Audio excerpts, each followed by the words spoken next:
Dear students, welcome to the today e-lecture of PMRS Performance Management and Retention Strategies Unit 5th Module 5th Competency Analysis and Competency Mapping. Today we will discuss lecture number 35.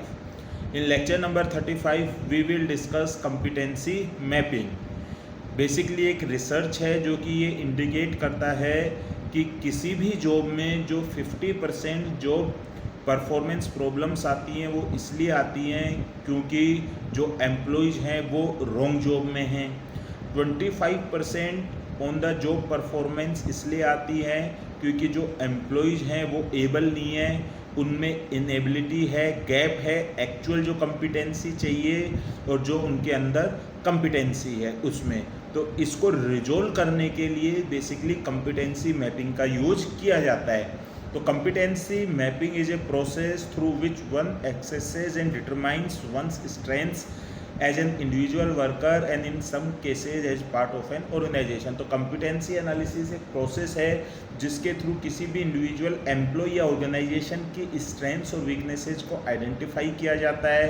Basically इसमें 2 areas हैं, उनको examine किया जाता है, emotional intelligence और emotional quotient. और इसके साथ जो स्किल्स हैं इमोशनल इंटेलिजेंस या इमोशनल कोशेंट के अलावा फर्स्ट एरिया तो ये हो गया, दूसरा strengths of the individual in areas like team structure, leadership and decision making. तो जो लार्ज ऑर्गेनाइजेशंस हैं वो बेसिकली कॉम्पिटेंसी मैपिंग को यूज़ कर रही हैं अपने एम्प्लॉयज़ को एम्प्लॉय करने के लिए और उनकी स्ट्रेंथ्स को मेजर करने के लिए। तो बेसिकली जो कॉम्पिटेंसी एनालिसिस है इसका मतलब है एम्प्लॉयज़ की कॉम्पिटेंसीज़ को आइडेंटिफाई करना और जो इस आइडेंटिफिकेशन के बेस पर जो जिस जॉब में सूटेबल रहता है, फिट बैठता है, उसको उस जॉब पर प्लेस करना। तो इसी को ही हम कॉम्पिटेंसी मैपिंग बोलते हैं। तो कॉम्पिटेंसी मैपिंग में कॉम्पिटेंसी एनालिसिस तो होता ही होता है, साथ के साथ एनालिसिस के बाद एक्शन भी लिया जाता है कि जिस पर्सन के अंदर जो कॉम्पिटेंसी है वो उसके अकॉर्डिंग उसकी सूटेबल जॉब पर प्लेस किया जाए। तो कॉम्पिटेंसी मैपिंग है वो वाइटल रोल प्ले करती है रिक्रूटमेंट में, सिलेक्शन में और रिटेनिंग में राइट एम्प्लॉयज़ के। जब कॉम्पिटेंसी मैपिंग जिस पोजीशन के लिए जो कॉम्पिटेंसी चाहिए होती है उसके अकॉर्डिंग मैप की जाती है तो एक्यूरेट जॉब प्रोफाइल बनता है। और जब जॉब प्रोफाइल वेल डिफाइन होती हैं तो रिक्रूटमेंट प्रोसेस भी ईजी हो जाता है। नेक्स्ट क्या आएगा, need for competency mapping. Competency mapping की ज़रूरत क्यों पड़ती है? तो काफ़ी सारे रीजन्स हैं जिनकी वजह से कॉम्पिटेंसी मैपिंग की ज़रूरत पड़ती है, क्योंकि आज की डेट में जो एनवायरनमेंट है वो डायनेमिक एनवायरनमेंट है, ग्लोबल इकोनॉमी है। यहाँ पर वही कंपनी सस्टेन कर पाएगी जिसके पास राइट एम्प्लॉयज़ हैं, एफिशिएंट और कॉम्पिटेंट एम्प्लॉयज़ हैं। तो पहला रीज़न क्या ज़रूरी है कॉम्पिटेंसी मैपिंग का कि जो मैन पावर है उसकी कॉस्ट इंक्रीज हो गई है। तो कॉम्पिटेंसी मैपिंग के थ्रू हम right person for the right job रखते हैं। सेकंड, ऑर्गेनाइजेशन में अगर कॉम्पिटेंट एम्प्लॉयज़ होंगे तो जो भी क्रिटिकल रोल्स वो प्ले करते हैं, planning, organising, staffing, directing, controlling, वो उसको अच्छे ढंग से परफॉर्म कर पाएंगे। आज की डेट में जो ऑर्गेनाइजेशन में फ्लैटर ऑर्गेनाइजेशन स्ट्रक्चर यूज होती है जहाँ पर कुछ एम्प्लॉयज़ के द्वारा ज़्यादा वर्क कराया जाता है। तो अगर आपके पास कॉम्पिटेंट एम्प्लॉयज़ होंगे तो आप कम एम्प्लॉयज़ से ज़्यादा वर्क करा सकते हो और जो मैन पावर की कॉस्ट रिड्यूस होगी उसकी एडवांटेज आप कस्टमर्स को दे सकते हो। आज की डेट में टेक्नोलॉजी है वो चेंज होती रहती है, कस्टमर्स की needs, wants, demands, market, system, process, ये सब चेंज होता रहता है। तो अगर आपके पास कॉम्पिटेंट एम्प्लॉयज़ होंगे तो वो इजीली इस चेंज को एक्सेप्ट कर लेंगे, अडेप्ट कर लेंगे। रिकॉग्निशन होगा टेक्नोलॉजी, फाइनेंस और कस्टमर्स एंड मार्केट का। तो right kind of human resource अगर हमारे पास होंगे तो इस चीज़ को रिकॉग्नाइज करेंगे। और आज की डेट में परफॉर्मेंस रोल पर फोकस है, टाइम मैनेजमेंट पर फोकस है, कॉम्पिटेंस को नर्चर करने पर फोकस है। तो अगर आपके पास कॉम्पिटेंट एम्प्लॉयज़ होंगे तो वो प्रॉपरली टाइम पर टास्क पूरे करेंगे, अपनी कॉम्पिटेंसीज को नर्चर करेंगे और आपके जो ओवरऑल परफॉर्मेंस मैनेजमेंट सिस्टम है उसकी एफिशिएंसी इंक्रीज होगी। दूसरा और सबसे इम्पोर्टेंट नीड क्या है कि आज की डेट में जिस ऑर्गेनाइजेशन के पास कॉम्पिटेंट एम्प्लॉयज़ हैं वो बाकी और कंपनी से उसके ऊपर कम्पिटेटिव एडवांटेज रखती है। एक ऑर्गेनाइजेशन के पास कॉम्पिटेंट एम्प्लॉयज हैं, दूसरे ऑर्गेनाइजेशन के पास कॉम्पिटेंट एम्प्लॉयज नहीं हैं, तो जिस ऑर्गेनाइजेशन के पास कॉम्पिटेंट एम्प्लॉयज हैं उसके पास दूसरी ऑर्गेनाइजेशन से कम्पिटेटिव एडवांटेज मिल जाती है। तो पिछले कुछ सालों में, पिछले कुछ ईयर्स में कॉम्पिटेंसी मैपिंग पर फोकस ऑर्गेनाइजेशन ने बहुत ज़्यादा कर दिया है। अब नेक्स्ट क्या आएगा, process of competency mapping. Competency mapping है वो इम्पोर्टेंट क्राइटेरिया है, इम्पोर्टेंट रिक्वायरमेंट है ऑर्गेनाइजेशन की, तो इसकी लॉट्स ऑफ प्लानिंग होनी चाहिए और ये एचआर डिपार्टमेंट का एफर्ट्स होना चाहिए। एक लेंथी और टाइम कंज्यूमिंग प्रोसेस है, तो इसलिए पहले पूरी तरीके से प्लानिंग करनी चाहिए और फिर इसको एग्जीक्यूट करना चाहिए। तो क्या कॉम्पिटेंसी मैपिंग का प्रोसेस है, सबसे फर्स्ट है ऑब्जेक्टिव्स, सेकंड है प्रिपरेशन ऑफ क्वेश्चनेयर, थर्ड है कलेक्शन ऑफ रिस्पॉन्सेज, फोर्थ है एनालिसिस और फिफ्थ है फाइंडिंग्स। तो फर्स्ट क्या जाएगा, लेइंग डाउन ऑफ ऑब्जेक्टिव। तो बेसिकली कॉम्पिटेंसी मैपिंग के दो ऑब्जेक्टिव होंगे, एक तो ऑब्जेक्टिव न्यू रिक्रूटमेंट के लिए और एक ऑब्जेक्टिव जो एग्जिस्टिंग एम्प्लॉयज हैं उनके लिए। तो अगर हम न्यू रिक्रूटमेंट के लिए पहले से ही कॉम्पिटेंसी मॉडल इस्टेब्लिश कर देंगे, किस पोजीशन के लिए क्या कॉम्पिटेंसी चाहिएगी, हम उसी के बेस पे फिर अपना रिक्रूटमेंट प्रोसेस करेंगे और हमें उसी के ही अकॉर्डिंग जो कॉम्पिटेंट एम्प्लॉयज है वो मिलेंगे। तो वो जितने भी एचआर के फंक्शंस हैं हमारे, चाहे रिक्रूटमेंट हो, सिलेक्शन हो, ट्रेनिंग हो, कैरियर प्लानिंग हो, सक्सेशन प्लानिंग हो, सब फंक्शंस इफेक्टिवली होंगे। सेकेंड, जो एग्जिस्टिंग डिपार्टमेंट में एम्प्लॉयज हैं उनकी कॉम्पिटेंसीज को उनके डिपार्टमेंट से, उनके डेजिग्नेशन से, उनकी जॉब से मैप करना, क्या उनके अंदर वो कॉम्पिटेंसीज हैं या नहीं है, उसके बेस पर उनको ट्रेनिंग की रिक्वायरमेंट है या नहीं है, उनका स्कोर कार्ड देना कि वो एक्सीलेंट है, एवरेज है या फिर पुअर है। तो ये फर्स्ट प्रोसेस का फर्स्ट स्टेप हो गया कॉम्पिटेंसी मैपिंग प्रोसेस का। Second, preparation of the questionnaire. Competency mapping के लिए हमें डेटा की रिक्वायरमेंट होगी और बेसिकली मिडिल मैनेजमेंट के लिए हम जो डेटा कलेक्ट कर रहे हैं वो जॉब इवोल्यूशन के बेस पर करते हैं, जिसमें रोल प्रोफाइल क्वेश्चनेयर है उसको प्रिपेयर किया जाता है। ये क्वेश्चनेयर है, इस क्वेश्चनेयर में जो क्वेश्चंस होंगे, रिस्पॉन्सेज होंगे, वो दो टाइप्स होते हैं, रैंक ऑर्डर रेटिंग और behavioural event interview. Rank order rating basically किस जॉब के लिए कौन कौन सी कॉम्पिटेंसीज चाहिए होती हैं उसको रैंकिंग देनी होती है, जो सबसे अटमोस्ट इम्पोर्टेंट कॉम्पिटेंसी होती है उसको फर्स्ट रैंक और जो सबसे लीस्ट इम्पोर्टेंट कॉम्पिटेंसी होती है उसको सबसे लास्ट रैंक दी जाती है। और जो बिहेवियरल इवेंट इंटरव्यू है इसमें बेसिकली ओपन एंडेड क्वेश्चंस होते हैं, एक सिचुएशन है, उसकी क्या टास्क है, क्या एक्शन है और क्या रिजल्ट है, इसके बेस पर है कि फिर कॉम्पिटेंसीज को आगे जज किया जाएगा। जैसे कि कोई कस्टमर सर्विस डिपार्टमेंट है, उसमें कोई अनसेटिस्फाइड कस्टमर है, वो तो एक सिचुएशन हो गई।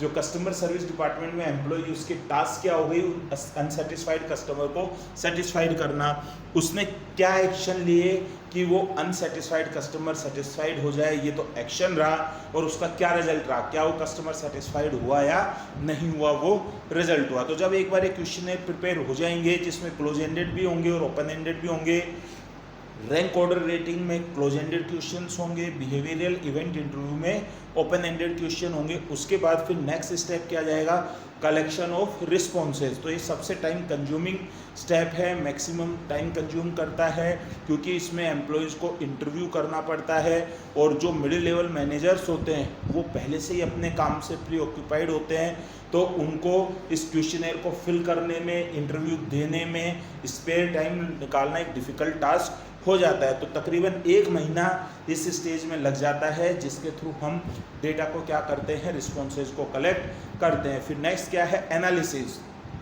जब एक बार डेटा कलेक्ट हो गया, जितने भी एम्प्लॉयज़ मिडिल लेवल मैनेजमेंट के हैं, उसके बाद उस डेटा को मैन्युअली क्या किया जाएगा, एनालिसिस किया जाएगा और उसके बेस पर एक कॉम्पिटेंसी मॉडल डेवलप किया जाएगा कि किस जॉब में कौन सी कॉम्पिटेंसी इंपॉर्टेंट है, कौन सी कॉम्पिटेंसी इंपॉर्टेंट नहीं है। वो जो रेटिंग है उस रेटिंग के बेस पर किया जाएगा। तो जो हाईएस्ट रेटेड कॉम्पिटेंसी होंगी वो तो क्रिटिकल या कोर कॉम्पिटेंसीज कहलाएंगी, बाकी और कॉम्पिटेंसीज हैं वो अदर कॉम्पिटेंसीज कहलाएंगी। फिर नेक्स्ट क्या है, फाइंडिंग। अब जितनी भी एम्प्लॉयज़ का हमने कॉम्पिटेंसी मैपिंग किया है उसके बेस पर हम कॉम्पिटेंसी का स्कोर कार्ड देंगे, एक्सीलेंट, एवरेज और पुअर। तो एक्सीलेंट अगर किसी को हम स्कोर कार्ड दे रहे हैं, इट मीन्स उस एम्प्लॉय में कॉम्पिटेंसी है और वो उस जॉब के लिए फिट है। जिसमें एवरेज है, इसका मतलब वो उस जॉब के लिए तो ठीक है, लेकिन उसके अंदर वो कॉम्पिटेंसीज अभी कम है, उसे डेवलप करनी पड़ेंगी। और जिसको पुअर स्कोर कार्ड मिला है, इट मीन्स वो एम्प्लॉय है उस जॉब के लिए परफेक्ट नहीं है, उसके अंदर उस जॉब को करने की कॉम्पिटेंसी नहीं है। नेक्स्ट क्या जाएगा, एडवांटेजेज ऑफ कॉम्पिटेंसी मैपिंग। तो 3 अलग अलग एरियाज से हम डिस्कस करेंगे। फॉर द कंपनी जहाँ पर कॉम्पिटेंसी मैपिंग हो रही है, फॉर मैनेजर्स जो कॉम्पिटेंसी मैपिंग करा रहे हैं, और फॉर एम्प्लॉय जिनके लिए कॉम्पिटेंसी मैपिंग की जा रही है। तो फर्स्ट क्या होगी, फॉर द कंपनी। जिस कंपनी में कॉम्पिटेंसी मैपिंग की जाती है वहाँ पर परफॉर्मेंस एक्सीलेशंस के एक्सपेक्टेशंस पहले से ही इस्टेब्लिश हो जाते हैं कि कितने % ग्रोथ रेट होगी, कितने % मार्केट कवर होगा। क्योंकि अगर कॉम्पिटेंट एम्प्लॉयज़ हैं तो आप ये चीज़ एक्सपेक्टेशंस ज़्यादा रख सकते हो, और अगर कॉम्पिटेंट एम्प्लॉयज़ नहीं है तो आप इनकी एक्सपेक्टेशंस को कम रख सकते हो। सेकंड क्या है, अगर आपके ऑर्गेनाइजेशन में कॉम्पिटेंसी मैपिंग हो रही है तो जितने भी एम्प्लॉयज़ होंगे वो कॉम्पिटेंट होंगे, और कॉम्पिटेंट होंगे तो अपनी जॉब से सेटिस्फाइड होंगे, और अगर अपनी जॉब से सेटिस्फाइड होंगे तो एम्प्लॉयज़ का बेटर रिटेंशन रहेगा।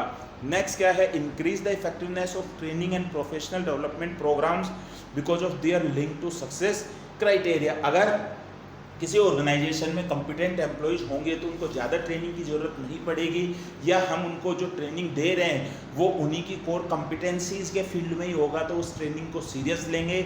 इससे जो ट्रेनिंग प्रोग्राम्स है, उन ट्रेनिंग प्रोग्राम्स की जो इफेक्टिवनेस है वो इंक्रीज होगी। सेकेंड, फॉर मैनेजर्स जो कि कॉम्पिटेंसी मैपिंग कर रहे हैं, फर्स्ट क्या है, provide more objective performance standards. जो मैनेजर्स होते हैं वो अपने सबॉर्डिनेट्स के एवरी ईयर स्टैंडर्ड्स को सेट करते हैं। तो अगर उन्हें अपने सबॉर्डिनेट्स की कॉम्पिटेंसीज पता है, स्ट्रेंथ्स पता है, वीकनेसेस पता है, तो वो उन्हीं के अकॉर्डिंग उनके स्टैंडर्ड्स को सेट करेंगे। सेकेंड, जब आप अपने सबॉर्डिनेट्स के कॉम्पिटेंसी के बेस पर उनके स्टैंडर्ड सेट करते हो तो आपको बिलीव होता है कि आपके सबॉर्डिनेट्स उसे एक्सेप्ट करेंगे। क्योंकि अगर आप उनकी कॉम्पिटेंसी नहीं है और ज़्यादा स्टैंडर्ड सेट कर रहे हो तो वो उसे एक्सेप्ट नहीं करेंगे। और जहाँ पर हमें ये फीलिंग होती है कि हमारे द्वारा किए गए स्टैंडर्ड्स एक्सेप्ट किए जाएंगे, वहाँ पर सबॉर्डिनेट से कम्युनिकेशन करना ईजी हो जाता है। नेक्स्ट क्या है, provide a clear foundation for dialogue to occur between the managers and employees and performance development and career oriented issue। जब सबॉर्डिनेट्स को लगता है कि उनकी कॉम्पिटेंसी मैपिंग कर मैनेजर है, उनकी कॉम्पिटेंसीज के बेस पर उनके ऑब्जेक्टिव सेट करता है, तो सबॉर्डिनेट्स का भी सुपीरियर पर फेथ बढ़ेगा और उसके साथ डायलॉग करेंगे। उनको अगर अपनी परफॉर्मेंस से रिलेटेड या कैरियर से रिलेटेड कोई भी इश्यूज आ रहे हैं तो वो इश्यूज को सुपीरियर से डिस्कस करेंगे। और लास्ट क्या है, फॉर एम्प्लॉयज, पहला, identify the behavioural standards of performance excellence.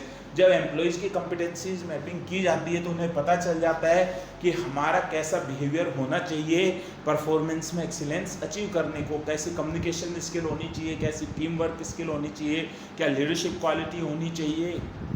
Second, provide a more specific and objective assessment of their strengths and the tools required to enhance their skills। जब किसी employees की competency mapping की जाती है तो उसे उसकी स्ट्रेंथ्स के बारे में पता चलता है और वीकनेसेस को, तो वो अपनी वीकनेसेस को रिमूव करने की कोशिश करता है और अपनी स्ट्रेंथ्स और अपनी स्किल्स को अपडेट करने की कोशिश करता है। नेक्स्ट क्या है, enhances clarity on career related issue. जब किसी एम्प्लॉय की कॉम्पिटेंसी मैपिंग की गई और उससे उसे बताया गया कि आप इस जॉब के लिए फिट हो, आपके अंदर जो कॉम्पिटेंसी है वो इस जॉब के रिक्वायरमेंट के अकॉर्डिंग है, तो वो एम्प्लॉय उस सेक्टर में, उस फील्ड में, उस डिपार्टमेंट में अपना कैरियर बनाने की सोचता है, सीरियस हो जाता है और उसे क्लैरिटी हो जाती है कि मुझे इस सेक्टर में, इस डिपार्टमेंट में, इस फील्ड में आगे बढ़ना है या नहीं बढ़ना।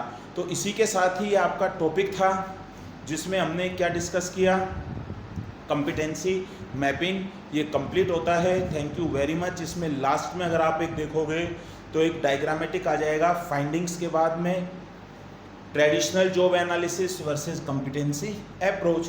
तो ट्रेडिशनल जो जॉब एनालिसिस होती थी और कॉम्पिटेंसी मॉडल, इसमें क्या फ़र्क है। ट्रेडिशनल जॉब एनालिसिस में long list of task and skills, knowledge required to perform each of those task, उसकी लंबी लिस्ट होती थी चाहे वो ज़रूरी है या नहीं है। जबकि कॉम्पिटेंसी मॉडल में क्रिटिकल कॉम्पिटेंसीज अलग लिस्टेड होती हैं और जो क्रिटिकल कॉम्पिटेंसीज नहीं है वो अलग लिस्टेड होती हैं। तो पता चल जाता है कि किस जॉब के लिए कौन सी कंपिटेंसी क्रिटिकल है और कौन सी क्रिटिकल नहीं है। जो ट्रेडिशनल जॉब एनालिसिस है उसमें data generation from subject matter expert, job incumbent, जो डेटा जनरेट होता है कि इस जॉब पर क्या क्या काम करना है वो सब्जेक्ट मैटर एक्सपर्ट से या फिर जॉब इंक्यूबमेंट से होता है। जबकि इसमें data generation from outstanding performer, कि जो अच्छा परफॉर्मेंस दे रहे हैं उनसे डेटा जनरेट होता है in addition to subject matter expert and other job incumbent. Job analysis के थ्रू इफेक्टिव परफॉर्मेंस आती है, जबकि कंपिटेंसी बेस्ड मॉडल के थ्रू आउटस्टैंडिंग परफॉर्मेंस आती है। इसी के साथ ही आपका ये जो लेक्चर नंबर 35 है कंपिटेंसी मैपिंग, ये कंप्लीट होता है। इसमें अपन इसकी मीनिंग पढ़ी, नीड पढ़ी, प्रोसेस पढ़ा, एडवांटेज पढ़ा और ट्रेडिशनल जॉब एनालिसिस और कंपिटेंसी मॉडल में डिफरेंस पढ़ा। Thank you very much.